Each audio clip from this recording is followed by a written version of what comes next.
Assalamualaikum warahmatullahi wabarakatuh. Perkenalkan, saya Lukman Rahadian dengan 3 digit NPM terakhir 160. Di sini saya akan mencoba menjelaskan atau mempresentasikan materi tentang poultry grading. Ada 4 poin yang ingin saya bahas di sini, yaitu yang pertama, penilaian ayam hidup. Yang kedua yaitu proses karkasing. Yang ketiga, pendinginan karkas. Dan yang keempat yaitu penilaian karkas. Yang pertama yaitu penilaian ayam hidup. Pada poultry grading ada beberapa aspek yang sangat penting. Pengamatan ayam hidup bertujuan untuk memeriksa kesehatan ayam. Hanya ayam yang benar-benar sehat yang dipilih sebagai ayam potong. Pemeriksaan antemortem harus dilakukan dalam cahaya yang cukup terang, dan ternak diperiksa secara berkelompok atau individual pada saat istirahat atau bergerak. Kemudian yang selanjutnya yaitu pada penilaian ayam hidup ada beberapa aspek yang diperhatikan. Yang pertama yaitu health and vigor. Berdasarkan pengamatan secara fisik, ciri ayam broiler komersial yang sehat yaitu sebagai berikut. Yang pertama yaitu gerakan ayamnya lincah dan aktif, lalu mata dan muka ayam merah, tidak mengantuk, nafsu makan dan minum yang baik, berdiri tegak, kaki kokoh dan bentuk tubuh proporsional, sayap tidak jatuh dan posisi kepala terangkat dengan baik, tidak terdengar gejala pernapasan bersuara, batuk atau ngorok, berat badan sesuai dengan umur, menurut M. Rasyaf tahun 2006. Lalu yang kedua yaitu feathering.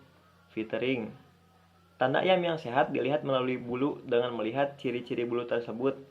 Bulu yang baik akan menyelimuti seluruh tubuh dengan disertai bulu halus dan lembut pada bagian punggung dan juga kuat bulunya, menurut M. Rasyaf tahun 2006. Kemudian yang ketiga yaitu conformation. Cara menilai ayam yang baik adalah dengan melihat perdagingan pada bagian dada dan paha, lemak yang menyelimutinya, dan sistem penulangannya seimbang. Ayam diamati pada bagian-bagian dada, punggung, sayap, serta kaki. Tidak ada cacat atau penyimpangan, sehingga ayam tersebut sesuai dengan standar penilaian hidup. Yang keempat yaitu flashing. Daging dilihat dengan melihat penyebaran daging pada bagian dada dan paha yang banyak atau sedikit. Ayam yang diraba bagian dada dan paha perdagingannya cukup baik, dadanya terisi penuh, lebar dan panjang dadanya cukup luas, terdapat penimbunan daging, pahanya kokoh dengan perdagingan yang cukup baik. Yang kelima, fat. Lemak dilihat dengan melihat penyebaran lemak pada daging yang baik dan sedikit pada kulit, punggung dan organ. Ayam diamati dengan mencubit bagian abdomen. Yang keenam yaitu defect. Kerusakan-kerusakan dengan melihat sayatan pada dada, defek-defek bekas gigitan serangga atau penyakit, warna pada karkas, kerusakan tulang dan daging, dan juga memar pada kulit. 6 aspek tadi adalah aspek-aspek penilaian hidup pada ayam. Kemudian lanjut yang selanjutnya yaitu poin nomor 2 yaitu proses karkasing.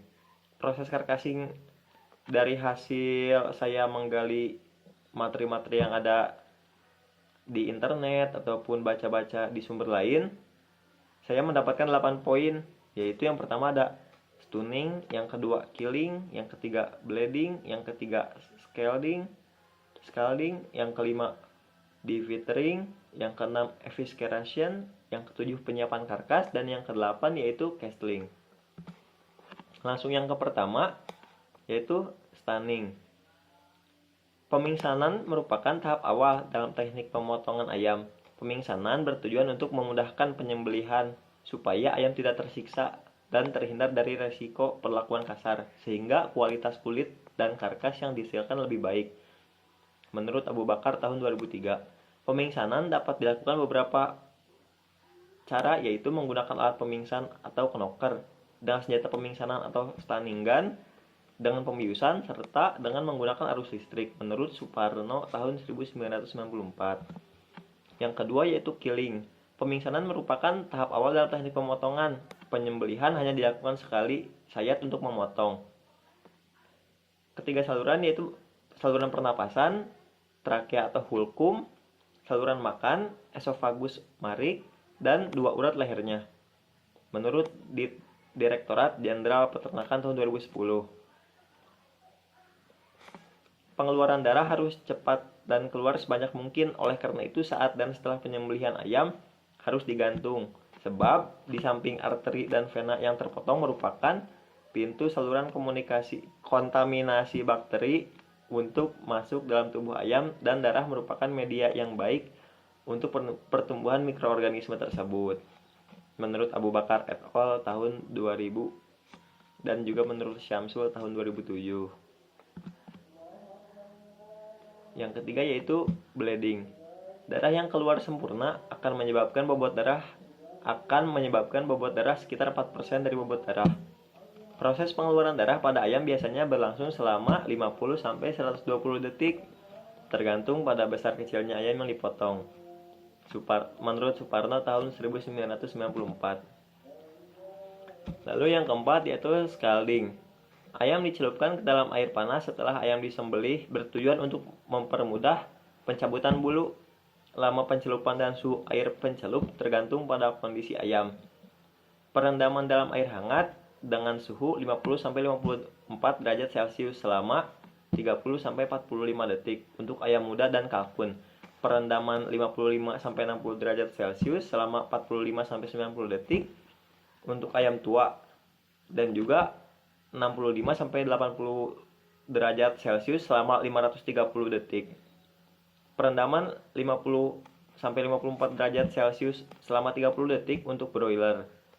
Perendaman pada temperatur tinggi di angka 58 derajat Celcius dapat menyebabkan kulit menjadi gelap dan mudah terserang bakteri, menurut Suparno tahun 1994. Menurut Hadiwiyoto tahun 1992, bahwa proses pencelupan dalam air hangat tergantung pada umur dan kondisi unggas.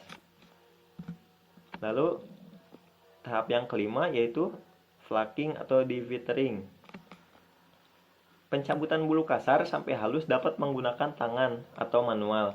Dicabut dengan tangan dan dapat disempurnakan dengan proses pinning, yaitu pencabutan bulu jarum kecil atau pin dengan menggunakan pinset.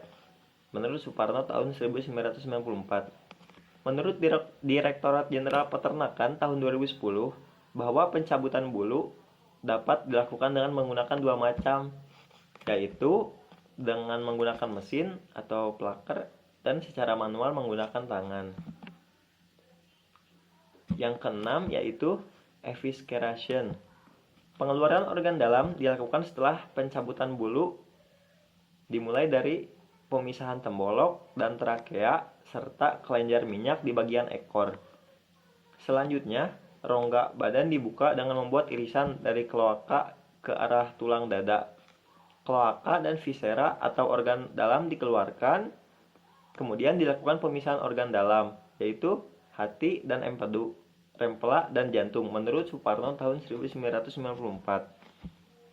Isi rempela dikeluarkan. Empedu dipisahkan dari hati dan dibuang. Paru-paru, ginjal, dan testis pada jantan atau ovarium pada betina dapat dipisahkan dari bawah kolum vertebralis. Kepala, leher, dan kaki juga dipisahkan. Menurut Hadiwiyoto tahun 1992. Yang ketujuh yaitu penyiapan karkas. Menurut Ensminger tahun 1998, persentase bagian yang dipisahkan sebelum menjadi karkas adalah hati atau jantung sebanyak 1,50%, rempela 1,50%, paru-paru 0,90%, usus 8%, leher atau kepala 5,60%, darah 3,50%, kaki 3,90%, bulu 6%, karkas 60,10%, serta air 9%. Bobot karkas yang telah dipisahkan dari bulu, kaki, leher atau kepala, organ dalam, ekor, atau kelenjar minyak, yaitu sekitar 75% dari bobot hidup ayam. Lalu yang terakhir yaitu castling. Tahap terakhir adalah pemotongan karkas. Pencucian dan pencemaran karkas. Pencucian karkas menggunakan air suhu 5-10 derajat Celcius dengan kadar klorin 0,5 sampai 1 ppm. Hal ini dilakukan untuk menghindari dan menekan pertumbuhan bakteri, sehingga mutu dan keamanan karkas ayam tetap terjaga, menurut Abu Bakar tahun 2003. Menurut Hadiwiyoto tahun 1992, bahwa pemotongan bagian-bagian karkas, paha atas, paha bawah, dada, punggung, sayap, filet. Setelah pengelompokan ukuran atau penimbangan, karkas dicuci bersih dengan air mengalir agar kotoran yang menempel hilang. Mungkin cukup untuk poin yang nomor 2, yaitu proses karkasing. Kemudian masuk ke poin bahasan yang ketiga, yaitu pendinginan karkas. Teknik pendinginan karkas ayam yang baik menggunakan ruang dengan temperatur 4-5 derajat Celcius dengan waktu pendinginan yang dibutuhkan adalah 15-20 menit dan dalam waktu tidak lebih dari 8 jam setelah penyembelihan, sehingga kondisi fisik, kimia, dan mikrobiologi karkas ayam tetap baik, menurut Abu Bakar dan Triantini tahun 2005. Penyimpanan beku bertujuan untuk mempertahankan dan melindungi karkas dari berbagai kontaminan berbahaya. Mutu fisik dapat dipertahankan, mutu gizinya tetap baik dan dapat menekan pertumbuhan bakteri sehingga dapat memperpanjang daya simpan 1-3 bulan, menurut Abu Bakar et al. Tahun 1995. Suhu maksimum di dalam ruang penyimpanan beku adalah minus 20 derajat Celcius, menurut Standar Nasional Indonesia tahun 1999. Lalu masuk ke poin pembahasan yang terakhir, yaitu penilaian karkas. Produk karkas yang baik harus memenuhi standar.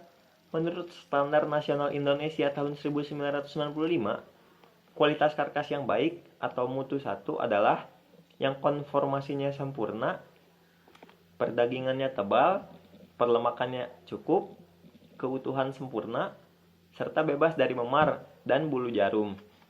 Kualitas karkas mutu 2 yaitu boleh ada cacat sedikit tetapi tidak ada pada bagian dada dan paha, perdagingannya sedang, perlemakannya cukup, tulang sempurna, kulit boleh sobek sedikit tetapi tidak pada bagian dada, memar sedikit tetapi tidak pada bagian dada dan tidak frozen burn, serta boleh ada bulu jarum sedikit yang menyebar tetapi tidak pada bagian dada.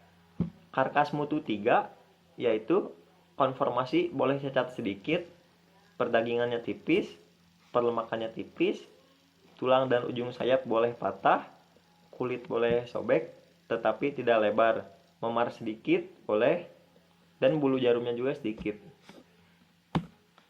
Mungkin sekian yang saya dapat jelaskan atau presentasikan. Bila banyak kekurangan mohon maaf. Dicukupkan. Wassalamualaikum warahmatullahi wabarakatuh.